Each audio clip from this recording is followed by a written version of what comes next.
guys, thanks for watching. Let's talk about the long roll today, or the double stroke roll, or just simply the drum roll, right? Drum roll, double stroke roll, 2 strokes on each side. You swing once, you get 2 bounces.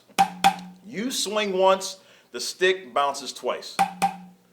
That's all it comes down to, whether you're going this slow or this fast.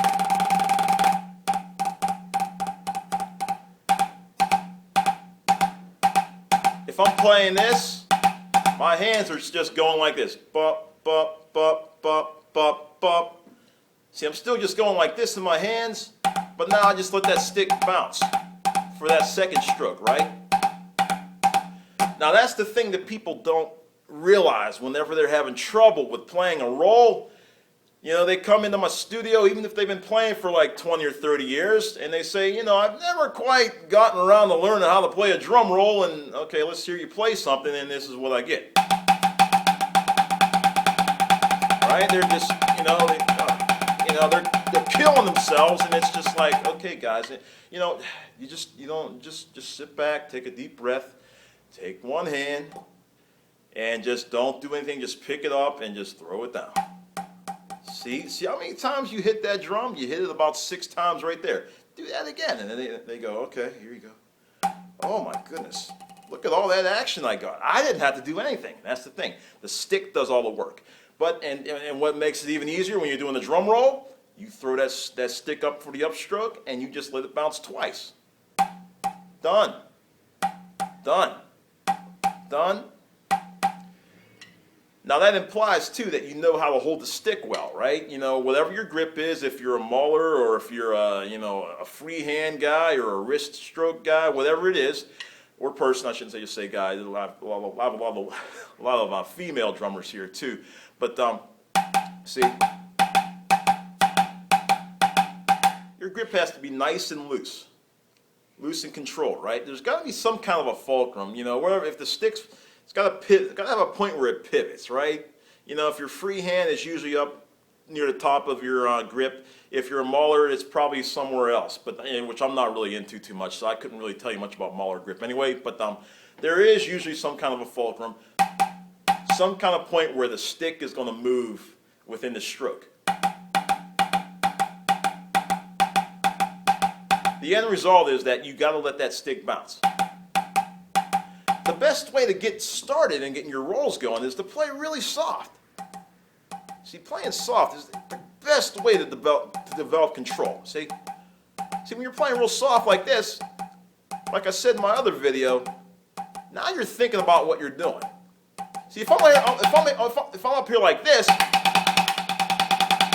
I'm probably not thinking very clearly about what I'm doing. I'm not thinking about my grip or anything like that, or the tempo or anything, right? I'm probably not even thinking about where the sticks are going to land. But if I'm down here like this, now I can pay attention to my grip. I can pay attention to, am I getting the right number of bounces in each hand,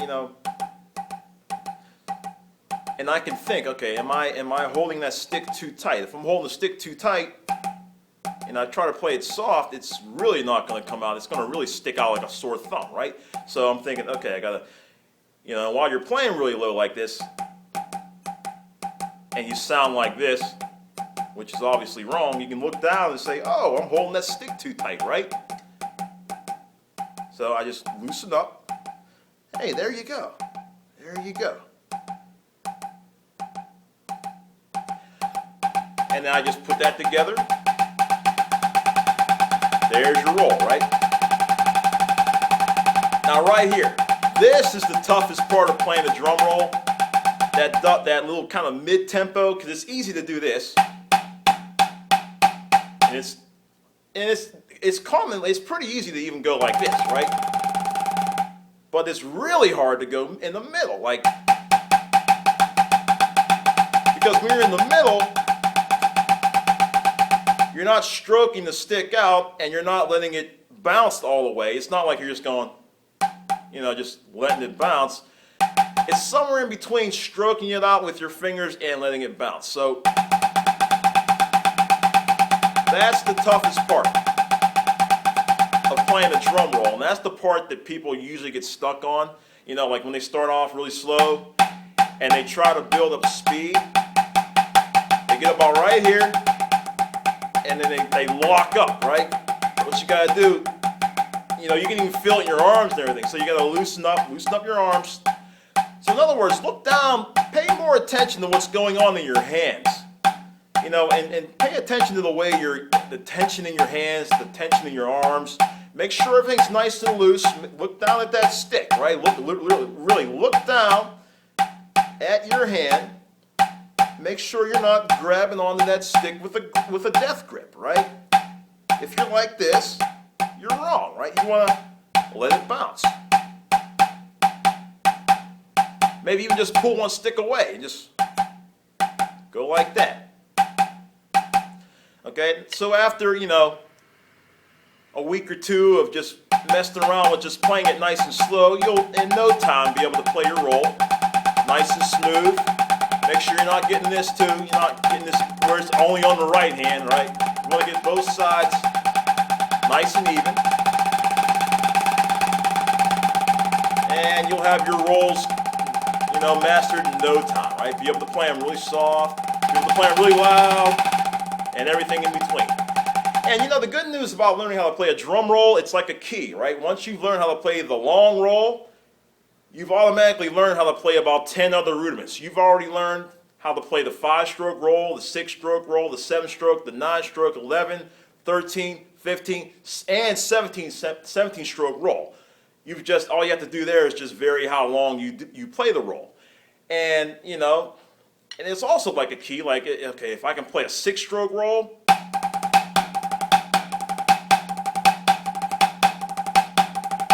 and I take away one of those doubles, I took away the one there, now I'm playing a less than 25, okay?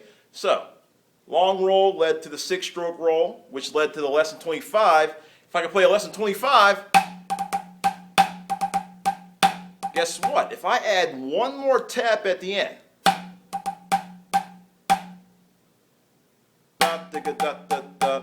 and then do an accent, I've also learned how to do a single Rudiment. Now, if I bend those 3 notes at the end a little bit and make them a little more tripletty, right? So I've learned from a long roll. I've learned how to play a long roll. Then we went to the 6-stroke roll. Then we went to the less than 25 by omitting one of the doubles. Then we added one more tap at the end. 1, 2, 3, bop. We went to the single Rudiment, right? And also, if you can play a long roll, you can automatically do a rough, right? It's just one side of those. So that long roll, if you learn that long roll, you probably will have been able to knock off at least half of the list of rudiments.